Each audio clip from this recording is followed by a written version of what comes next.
This or that, let's talk about the Tagry versus the AirPods Max and compare both of them.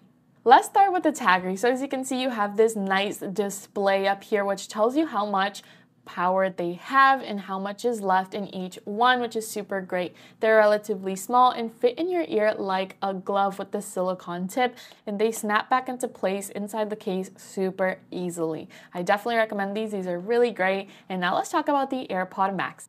These are the AirPod Max headset, and these are super comfortable. So let me take you through what makes them that much more comfortable than other headsets. So as you can see, they are super adjustable on both sides, which is great. They also have noise control and transparency mode. In the side right here, you have this lining which can be replaced if you need it to be, and it's super comfortable as the size fits inside your ear perfectly. They are a little bit heavier than others I've tried, but it's super comfortable once you put them on. So tell me, which one would you try, the Tagry or the AirPod Max?